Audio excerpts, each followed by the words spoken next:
بسم اللہ الرحمن الرحیم۔ پروگرام مذاکرہ میں ایک مرتبہ پھر آپ کی خدمت میں حاضر ہیں، اور اس حصے میں جناب علامہ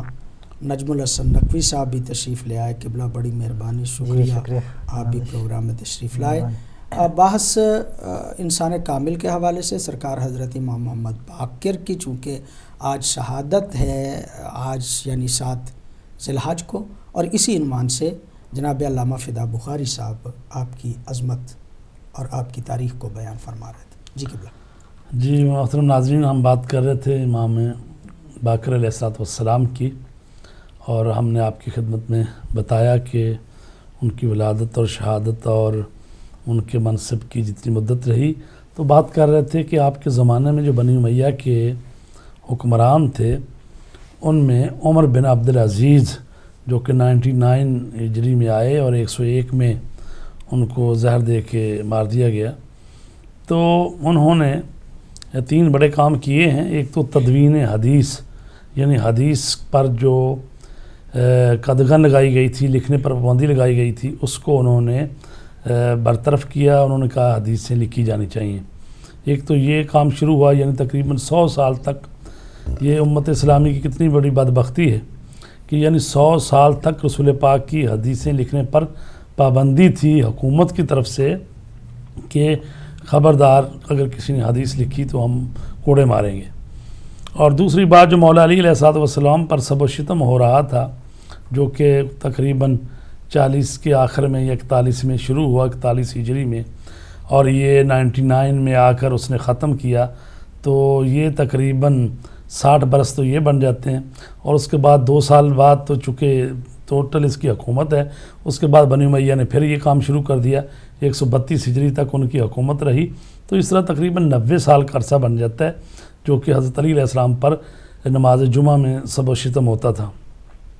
اور تیسری چیز جو تھی وہ باغ فدا کا واپس کرنا ہے، یعنی اس نے بند کی عمر بن عبدالعزیز۔ ہاں جی، عمر عزیز نے بند کی، لیکن چونکہ حکومت ہی 2 سال رہی ہے تقریباً 99 سے 101 ہجری، تو وہ کر تو گیا یہ شروعات، لیکن اس کو بنی امیہ کی دوبارہ نے پھر انہوں نے شروع کر دیا۔ اسی طرح باغ فدق جو تھا وہ بھی اس نے واپس کر دیا آل فاطمہ کو، جو امام حسن کی اولاد کو۔ اور اس نے نماز جمعہ میں یہ ختم کروایا جو حضرت علی علیہ السلام پر نعوذ باللہ لعن طعن کرتے تھے، تو اس کی جگہ انہیں ان اللہ یامر بالعدل والاحسان وایتاء ذی القربی وینہی عن الفحشاء والمنکر والبغی یعظکم لعلکم تذکرون، اس آیت کو اس نے ڈلوایا جو آج تک پڑھی جاتی ہے وہاں پر خطبہ جمعہ میں۔ تو ظاہر امام علیہ السلام جو ہیں امام وقت، اور انسان کے عمل کی جو ہم بحث کر رہے ہیں، تو جیسا کہ آپ نے بھی فرمایا بھی، چونکہ پیغمبر اکرم صلی اللہ علیہ وآلہ وسلم جو ہیں انسانوں میں سب سے پہلے فرد ہیں، اور آپ سب سے بڑے انسان کامل ہیں۔ رسول خدا وہ انسان کامل ہیں جنہیں اس عالم کا سب سے بلند مقام حاصل ہے۔ حق تعالیٰ کی مقدس ذات جو غیب ہونے کے باوجود ظاہر ہے اور تمام کمالات پر اس طرح سے محیط ہے جس کی کوئی انتہا نہیں، وہ تمام اسماء و صفات کے ساتھ رسول اکرم صلی اللہ علیہ وآلہ وسلم میں متجلی ہے، نیز تمام اسماء و صفات کے ساتھ قرآن مجید میں بھی جلوہ گر ہے۔ تو یہ وہ ہستیاں ہیں جو اسی رسول کریم کے نور سے وجود میں آئی ہیں، اور جو اس کائنات میں سب سے پہلے جو نور صادر ہوا اسی حقیقت محمدیہ کے یہ حصے ہیں اور ٹکڑے ہیں۔ اور انسان کامل جو ہے ظاہر ہے کہ اس کی بہت فضیلت ہے، وہ خلیفۃ اللہ ہے زمین پر، اور وہی اسم جامعہ کا مظہر ہے۔ یہ عرفانی لینگویج ہے، کہا جاتا ہے اس میں کہ اسم جامعہ یا اسم اعظم جو ہے وہ اللہ تبارک تعالیٰ، لفظ اللہ جو ہے یہ اسم جامعہ ہے، اور باقی جو اسماء ہیں جیسے کہ رازق ہے، خالق ہے، مالک ہے، شافی ہے، وہ جتنے بھی اسماء ہیں اللہ تبارک تعالیٰ کے، تو ان سب کا جو جامع اسم ہے لفظ اللہ ہے۔ تو یہ جو انسان کامل ہوتا ہے، ظاہر ہے اس میں بھی درجات ہیں، تو رسول کریم صلی اللہ علیہ وآلہ وسلم جو انسان کامل ہیں تو کہا گیا یہ نہ صرف یہ کہ اسماء جزئی کے مظہر ہیں بلکہ اللہ کے یعنی اسم جامع جو اسم اعظم ہے اس کے مظہر ہیں، یعنی اللہ تبارک تعالیٰ کی صفات اور اسماء جو ہیں اس کے مظہر ہیں، مظہر تام، اور رسول کریم صلی اللہ علیہ وآلہ وسلم کی ذات بابرکت ہے۔ اور حقیقت محمدیہ بھی اس کو کہا جاتا ہے، نور اول بھی کہا جاتا ہے، صادر اول بھی کہا جاتا ہے، اور عین ثابت بھی کہا جاتا ہے۔ تو انسان کامل اسم جامعہ کا مظہر اور اسم اعظم کی تجلی کا آئینہ ہے۔ چنانچہ اس نقطے کی طرف قرآن و حدیث میں بہت سے مقامات پر اشارہ ہوا ہے۔ قرآن مجید میں ہے وَعَلَّمَ آدَمَ الْأَسْمَاءَ كُلَّهَا، تو اصول کافی میں حدیث میں امام محمد باقر علیہ السلام سے روایت ہے، فرماتے ہیں نحن وجہ اللہ، تو وجہ اللہ ہم ہیں۔ یہ وجہ اللہ وہی نور ہے جس کے بارے میں آیت شریف قرآن مجید کی آیت ہے کہ جس میں ہے اللہ نور السماوات والارض، تو اللہ کا نور ہی زمین و آسمان میں جو ہے وہ اللہ ہی کا نور ہے۔ تو فرمایا کہ وہی نور جس سے مراد ہم اہل بیت اطہار ہیں، رسول پاک ہیں، اور وہی نور ہے۔ واللہ نور اللہ الذی انزل وہم واللہ فی السماوات والارض، امام باقر علیہ السلام فرماتے ہیں کہ اسی طرح فرماتے ہیں اما یتساءلون عن النبأ العظیم، اس کی تفسیر میں فرماتے ہیں کہ ہیا فی امیر المومنین کان امیر المومنین یقول، یہ فرماتے ہیں کہ یہ جو قرآن مجید میں کہا گیا ہے کہ وہ خبر عظیم نبأ عظیم جو ہے جس کے متعلق لوگ اختلاف رکھتے ہیں، تو یہ خبر عظیم جو ہے وہ امیر المومنین کی ذات ہے۔ اور خود مولا علی علیہ السلام فرماتے ہیں ما للہ تعالی آیت اکبر منی ولا للہ من نبأ اعظم منی، فرماتے ہیں میں اللہ کی سب سے بڑی آیت ہوں، آیت کبریٰ ہوں، اور میں ہی سب سے بڑی اللہ کی خبر ہوں۔ تو لہٰذا انسان کامل جو ہے وہ سب سے پہلے اس کے مصداق میں اگر دیکھیں تو رسول کریم کی ذات ہے، اور ائمہ طہار ہیں، اللہ کے جتنے نبی آئے 1,24,000 انبیاء وہ سب انسان کامل ہیں۔ اسی طرح ان کے بعض اوصیاء جو ہیں وہ بھی انسان کامل ہیں۔ قبلہ نجم الحسن صاحب، موضوع 2 سرکار حضرت امام محمد باقر اور انسان کامل، انسان کامل ہی ہیں سرکار حضرت امام محمد باقر، جس موضوع پہ چاہیں آپ گفتگو فرما سکتے ہیں ابتدا میں۔ جی بہت شکریہ، اعوذ باللہ من الشیطان الرجیم، بسم اللہ الرحمن الرحیم۔ میں پہلے 1-2 جملے مولا امام محمد باقر علیہ السلام کی خدمت میں۔ ظاہر ہے کہ آپ کا ایک لقب ہے باقر العلوم، باقر کا معنی ہے شگافتہ کرنے والا۔ باقر یعنی امام محمد باقر علیہ السلام اہل بیت علیہ السلام میں ان شخصیات میں سے ہیں جنہیں بہرحال موقع میسر آیا اور بہت ساری علمی موضوعات پہ امام علیہ السلام کے دروس جو ہیں وہ موجود ہیں۔ وہ جو مکتب جو کہ مکتب امام صادق علیہ السلام تھا، اس کا کہا جا سکتا ہے کہ بانی امام محمد باقر علیہ السلام تھے۔ اس کے پیچھے ایک نقطہ بھی بڑا اہم ہے، قبلہ نے بھی اشارہ کیا ہے اس کی طرف، کہ نبی اکرم صلی اللہ علیہ وسلم کے جانے کے بعد بہرحال امت کے اندر ایک بہت بڑا خلا کہیں، ایک بہت بڑا بحران کہیں، ایک بہت بڑا انحراف کہیں پیدا ہوا۔ وہ یہ تھا کہ دین کی جو اصل تشریح اور تفسیر تھی وہ امت کے مختلف لوگوں نے کرنا شروع کی، اور امت عمومی طور پر اہل بیت علیہ السلام سے دور ہو گئی، جس بنا پر دین کی بہت سارے معارف کو تبدیل کر دیا گیا، بہت سارے معانی کو تبدیل کر دیا گیا، بہت سارے معانی کے دین کے معارف کے مفاہیم جو ہیں ان کو کم رنگ کر دیا گیا۔ تو یہ ساری مشکلات پیدا ہوئیں۔ نتیجتاً ائمہ ہدیٰ علیہ السلام نے بنیادی طور پر دین کے ان معارف اور ان بنیادی کلی نظریات اور ان حقیقتوں کو بیان کرنے کے لیے ساری تگ و دو جو ہے وہ کی ہے۔ نتیجتاً امام محمد باقر علیہ السلام کے شخصیت اس حوالے میں انتہائی ممتاز اور نمایاں شخصیت ہے۔ علاوہ بر ان جو نقطہ قابل غور ہے وہ یہ کہ نہ فقط جو رائج دینی علوم ہیں جس میں قرآن کریم ہے، جس میں احادیث کی تفسیر ہے، جس میں عقائد کی تفسیر ہے، تشریح ہے، جس میں اس طرح کے جو علوم ہیں، امام محمد باقر علیہ الصلوۃ والسلام کی شخصیت کا خاصہ یہ ہے کہ انہوں نے دیگر علوم طبیعی پر بھی درس دیے، اور وہ جو شاگردان موجود تھے ان میں ایک شاگرد آپ کے فرزند ارجمند حضرت امام صادق علیہ الصلوۃ والسلام بھی تھے۔ اور میں عرض کروں گا پوری امت کے لیے لمحہ فکریہ ہے، دعوت فکر ہے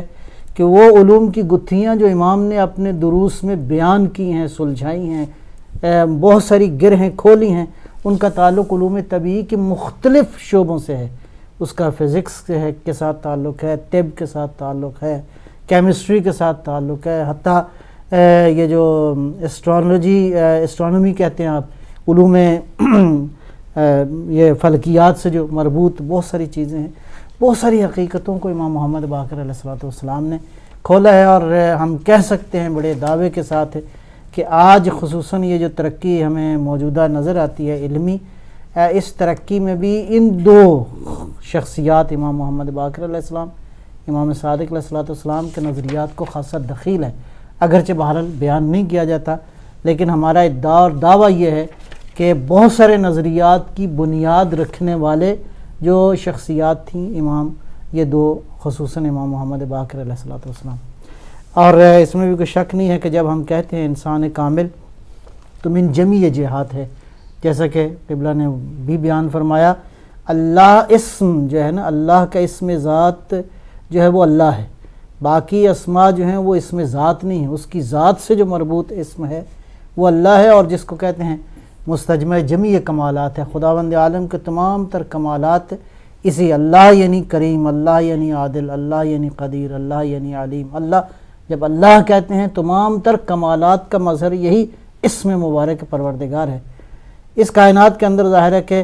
اسماء حسنہ الہی کا جو کامل ترین مظہر ہے وہی حقیقت محمدیہ ہے، اور آپ کے جو جان نشین ہیں اسی حقیقت کا پرتو ہیں، اسی کا تسلسل ہیں۔ آج کے دور میں سمجھتا ہوں کہ انسان کامل کی بحث کی کیوں ضرورت ہے۔ میں اس پہ تھوڑا سا پہلے بھی اگرچہ ہم نے شروع میں بھی یہ بحث کی ہے، لیکن کیا ضرورت ہے کہ انسان کامل کی بحث کی جائے۔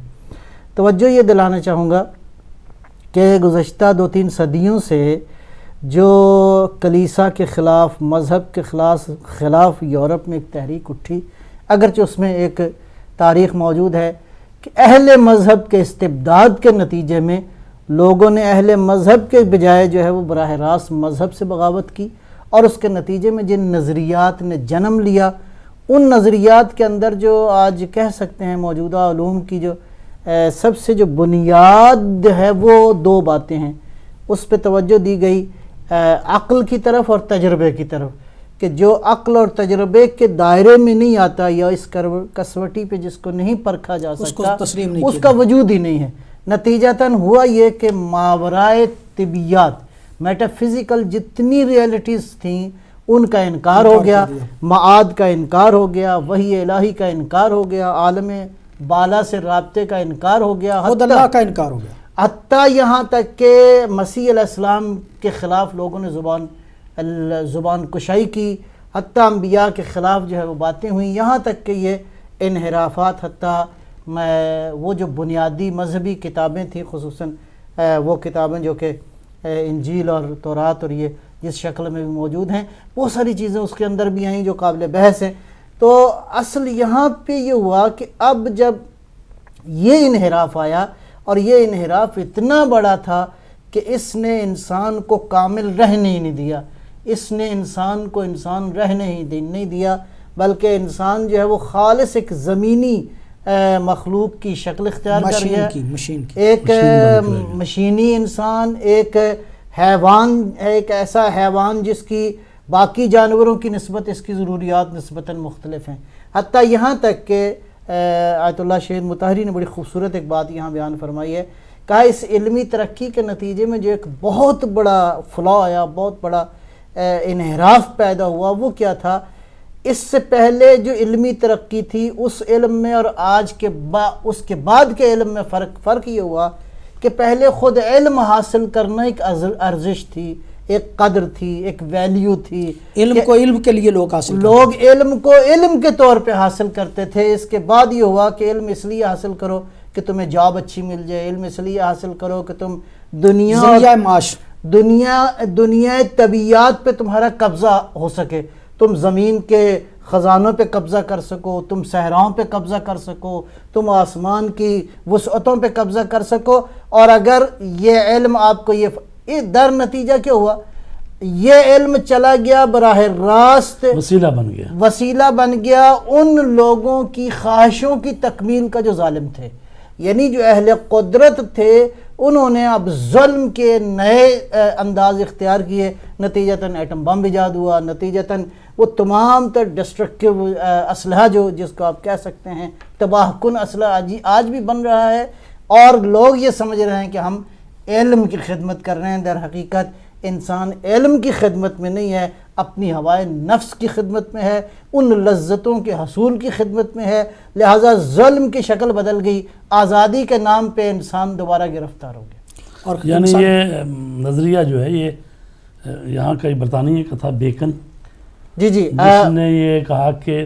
پہلے تو لوگ علم کو حاصل کرتے تھے اس کی ذاتی ارزش اور حقیقت تک پہنچنے کے لیے. اب یہ ہو گیا کہ انہوں نے کہا کہ اس کی کوئی حیثیت نہیں ہے، بلکہ علم حاصل کرو تاکہ یہ تم طبیعت پر اپنا کنٹرول حاصل کرو، مسخر کر سکو. تو اگرچہ اس سے کہتے ہیں فائدہ بھی بہت ہوا ہے، چونکہ یہ جتنی سائنس نے ترقی کی ہے بہرحال طبیعت کو بھی مسخر وہ یکجہتی ہے نا ہاں، لیکن وہ جو انسان کا بود روحانی تھا وہ ختم ہو گیا، یہ کمزور ہو گیا. تو صرف وہ دنیا میں اپنے متحد کرنے کے لیے، اور پھر اسی طرح پھر یہ ہو گیا کہ یہ علم جو ہے یہ بڑے لوگوں اور حکومتوں کے ہاتھ میں یہ وسیلہ آ گیا. اب دنیا میں کہیں بھی کوئی سائنسدان ہو، کوئی بڑا ماہر ہو، تو بڑی قوتیں اور طاقتیں جو ہیں اس کو لالچ دے کے اپنے ہاں لیبارٹریوں میں قید کر لیتے ہیں. تو لہٰذا وہ اس کے علم سے، پیسوں کے ذریعے سے، کبھی ویسے، تو یعنی زور اور طاقت نے علم کو خرید لیا ہے. لیکن انسان کامل جو ہے وہ صرف علم کا حصول کرنے والا نہیں ہوتا، بلکہ وہی جو ہم نے دو بود کہے، ایک اس کا روحانی اور ایک اس کا جسمانی. انسان کامل وہ ہے کہ جو روح کے اعتبار سے بھی کامل ہو. اور انسان کامل کے لیے ایک اور بھی ٹرم استعمال کی جاتی ہے نا، کہ یعنی وہ وجود جو جامع وجود ہے، یعنی عالم ملک میں بھی ہے، عالم ملکوت میں بھی ہے، اور عالم جبروت میں بھی ہے. یعنی اس کی روح کی وسعت اتنی ہے کہ وہ ہے حقیقت میں جو عالم ملک میں بھی ہے، ملکوت میں بھی، جبروت میں بھی ہے. جیسے کہ باقی حیوانات تو عالم ملک میں ہی ہیں، وہ جو فرشتے ہیں عالم جبروت میں ہی ہیں. تو یہ تینوں عوالم میں جو ذات ہے وہ انسان کامل کی ذات ہے. لیکن یہ بڑی واضح بات ہے کہ انسان دو چیزوں کا مجموعہ ہے، مادہ بھی ہے اور غیر مادہ بھی ہے. خداوند عالم نے، خالق ہستی نے جو اس کو بنایا ہے، تو اس اعتبار سے کچھ اس کی ضروریات ہیں جو مادی ہیں، اور باقی ضروریات اس کی ہیں جو وہ روحانی ضروریات ہیں. لہٰذا اس دنیا پہ رہتے ہوئے ظاہر ہے کہ انسان مادی ضروریات بھی رکھتا ہے، اور ان مادی ضروریات کو اگر آپ تقسیم کریں تو بنیادی طور پر دو بعد بنتے ہیں. ایک انسان کا فرد ہے، ذات ہے، اور ایک انسان جس سوسائٹی میں رہتا ہے، جس معاشرے میں رہتا ہے. دین کی خوبی یہ ہے کہ دین نے ان دونوں بعد کی ترقی کے لیے، تکامل کے لیے، کمال کے لیے بالکل جامع نظام دیا ہے، جامع ہدایت فرمائی ہے کہ انسان اپنی ذات کے اعتبار سے کس انداز سے اپنے آپ کو مکمل کرے، اور اجتماع میں رہتے ہوئے. اور وہ جو بعد اس کا معنوی ہے اس کی ترقی کے لیے اصل میں ہوا یہ ہے کہ یہ جو اعتراض عرض کیا کہ شروع میں بھی یہ بحثیں ہوئیں. ایک تو یہ بنیادی بحث یہ تھی کہ آج کے دور میں انسان کی جو پکچر پیش کی گئی ہے وہ درست نہیں ہے. علاوہ برئیں ہم نے کہا کہ دینی طور پہ بھی ایک ایجابی مسئلہ ہے، ایک سلبی مسئلہ ہے، ایک نیگیٹو پہلو ہے، ایک پازیٹو پہلو ہے. نیگیٹو یہ ہے کہ انسان جب گناہ کرتا ہے تو اس کی جو معنویت ہے، اس کی جو روحانیت ہے وہ قتل ہو جاتی ہے، انسان کی روح فاسد ہو جاتی ہے، انسان کی روح آلودہ ہو جاتی ہے، گویا انسان کی در حقیقت متاثر ہوتی ہے. گناہ سے اصل جو انسان ہے وہ متاثر ہوتا ہے. ایک تو یہ ہے کہ انسان گناہوں سے دوری اختیار کرے. اب آ جائیں انسان اس روح کی یا اپنی حقیقت کو سمجھنے کی اور اس کی ترقی کے لیے انسان کو کیا کرنا چاہیے. وہاں پھر یہ بحث ہوئی کہ انسان کو ترقی کے لیے ایک جامع، ایک ہم آہنگ اور ایک ہماگیر ترقی کی ضرورت ہے. نہ یہ کہ انسان کسی ایک ارزش کو لے لے، کسی ایک بعد کو لے لے، کسی ایک پہلو پہ کام کرے. یہی وجہ ہے کہ بعض لوگوں نے خالی عقل کو توجہ دی، بعض لوگوں نے خالی تزکیہ نفس کی طرف توجہ دی، بعض لوگ اہل مغرب نے جو کام کیا وہ بالکل مادہ پرستی اور ہوائے نفس کو زیادہ توجہ دے دی. یہ سارے پہلو اپنی جگہ پہ ارزش رکھتے ہیں، یہ ساری قدریں قابل توجہ ہیں، لیکن اس کے لیے توازن کی ضرورت ہے. اس کے لیے عدم توازن سے یہ ہوتا ہے کہ انسان اپنے کمال کو حاصل کرنے کی بجائے انسان بے کمال ہو جاتا ہے. انسان اپنی منزلوں کو حاصل کرنے کی بجائے انسان بالکل ایک عام سادہ مخلوق کی طرح، ایک سادہ حیوان کی طرح ہو جاتا ہے. نہیں، انسان کو اللہ تعالیٰ نے، اس خالق نے جس نے خلق فرمایا ہے، ظاہر ہے کہ یعنی کائنات خود دلیل ہے اس بات پر کہ کوئی وجود بھی اس کائنات میں بے معنی نہیں ہے، بغیر حکمت کے نہیں ہے، بغیر کسی فلسفی کے نہیں ہے، بغیر کسی مقصد اور ہدف کے نہیں ہے. اور جتنا وجود جتنا بڑا ہے اس کی زندگی کا مقصد بھی اتنا ہی بڑا ہے. چیونٹی کے وجود کا مقصد بہت کم تر ہے، بھیڑ اور بکری کے وجود کا مقصد نسبتاً بالا تر ہے. اسی طرح موجودات مختلف ہیں. وہ انسان جس کے وجود کو باقی رکھنے کے لیے خالق ہستی نے زمین بنائی ہے، آسمان بنایا ہے، سورج کا سسٹم بنایا ہے، روشنی عطا فرمائی ہے، ہوائیں، فضائیں، موسم، یہ ساری نعمتیں بنائی ہیں تاکہ یہ وجود انسان کا سالم رہے. اور اس کے بعد اپنی عقل اور روح کی پرواز کے لیے خداوند عالم نے ان انسان کامل انسانوں کو زمین پہ بھیجا ہے تاکہ انسان دنیا میں بھی کمال کو طے کرے اور آخرت کے ساتھ ارتباط میں بھی انسان کا رابطہ کامل ہو. کامل انسان وہی ہے جو دنیا کے اندر بھی رہتے ہوئے کامل ہو اور اس کا ارتباط بھی، اور اس کے لیے کامل ترین نمونہ وہی ذات نبی مکرم اسلام اور اسی حقیقت کے باقی پرتو ہیں جن کو ہمیں فالو کر کے دنیا میں بھی ہم ترقی اور آخرت میں بھی کمال حاصل کر سکتے ہیں. انسان کامل وہ کہ جو متوازن ہو، انسان کامل وہ کہ جس میں ہر قسم کی وہ کمال جتنا ہونا چاہیے اتنا پایا جائے. کسی ایک کمال کا، کسی ایک صفت کا زیادہ ہونا اور کسی دوسری کا کم ہونا اس میں نہ پایا جائے. وہ ہے بنیادی طور پہ انسان کامل. ہم نے اس بات کو کئی مرتبہ اس بات کا تکرار کیا کہ قبلہ بھی ابھی فرما رہے تھے کہ پیغمبر گرامی صلی اللہ علیہ وآلہ وسلم انسان کامل کی جب بحث کی جائے تو اس کے سرخیل اور حقیقی مصداق جو ہیں وہ پیغمبر گرامی صلی اللہ علیہ وآلہ وسلم ہیں اور آپ کی آل پاک، یعنی حضرت علی علیہ الصلوۃ والسلام جو ہیں وہ بھی پیغمبر گرامی کی گود میں پلے اور پیغمبر گرامی سے غذا جو ہے وہ حاصل کی. سرکار حضرت علی کے بارے میں بہت بحث ہوتی ہے کہ آپ مجموعہ ازداد تھے. انسان کامل مجموعہ ازداد ہوتا ہے؟ جی ایسے ہی ہوتا ہے، چونکہ عموماً عادتاً یہ دیکھا گیا ہے کہ جو شخص پہلوان ہے تو چونکہ وہ دن رات اپنے آپ کو مینٹین رکھنے کے لیے وہ ڈنڈ بیٹھکیں اور ورزش اور وہ چیزیں اور اپنی خوراک پر توجہ وہ دیتا ہے، ٹھیک ہے، تاکہ وہ اس اپنی پہلوانی کو یا اپنی طاقت کو برقرار رکھے. اور جو عالم ہے وہ چاہتا ہے کہ زیادہ سے زیادہ مطالعہ کرے، کتابوں کو دیکھے، اپنے علم پر توجہ دے. وہ اپنی زندگی کا مقصد و محور وہ کتابوں کا مطالعہ، علم حاصل کرنا وہ بنا لیتے ہیں. تو اسی طرح جو زاہد ہے اس کی ایک اپنی زندگی ہے، اور جو شجاع ہے، بہادر ہے، جو جنگوں میں جا کے لڑتا ہے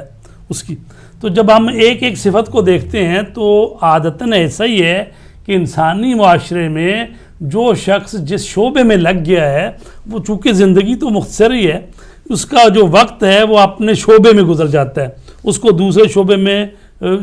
جا نہیں سکتا. لیکن جب ہم مولا علی علیہ الصلوۃ والسلام کو دیکھتے ہیں تو پھر ہم دیکھتے ہیں کہ وہ جب میدان میں جاتے ہیں تو ان سے بڑا کوئی پہلوان نہیں ہے. انہوں نے بڑے بڑے عربوں کے جو سورما تھے ان کو قتل کیا، اور آپ فرماتے ہیں خدا کی قسم اگر یہ پورا عالم عرب ایک طرف ہو جائے اور میں ایک طرف ہو جاؤں تو میں جنگ سے بھاگنے والا نہیں ہوں۔ اچھا، تو جب وہ دیکھتے ہیں کہ ان کی خوراک کی طرف دیکھتے ہیں تو وہ سوکھے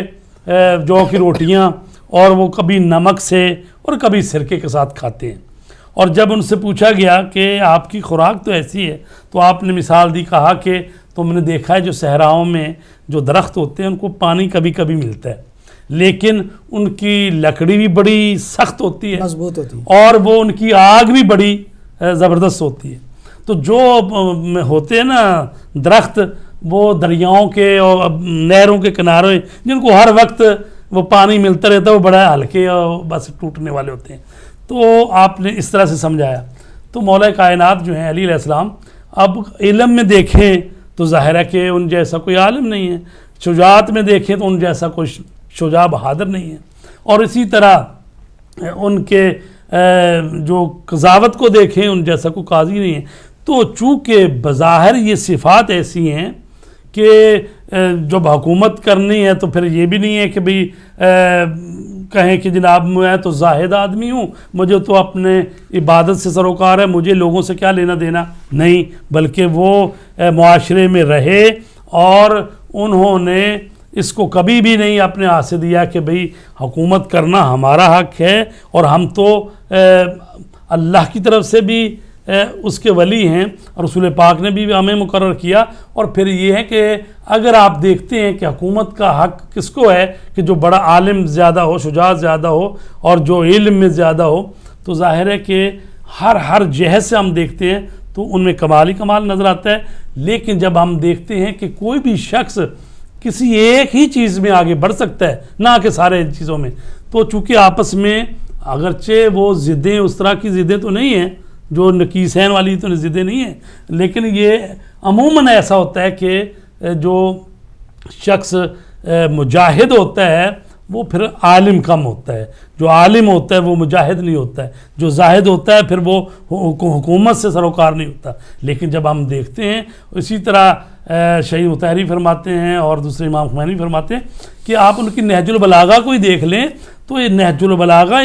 امام کی تجلی ہے، تو اس میں آپ دیکھیں گے تو ایک صفحے پہ دیکھیں گے تو پتہ چلتا ہے کہ ابو علی سینا بات کر رہا ہے، دوسرے صفحے پہ جائیں گے تو آپ دیکھیں گے ملا صدرہ جیسے، چونکہ یہ ان کی مثالیں دے رہے ہیں جو اپنے اپنے فن میں وہ عروج پر پہنچے ہیں، تو کبھی کہیں فارابی نظر آ رہا ہے۔ اور صفت میں کمال جی جس ہستی میں پایا جاتا ہے اس کو شاگرد پیغمبر حضرت علی کہا جاتا ہے۔ چونکہ ایک بریک کا وقت جو ہے وہ ہوا چاہتا ہے، حاضر ہوتے ہیں جی ایک چھوٹے سے وقفے کے بعد۔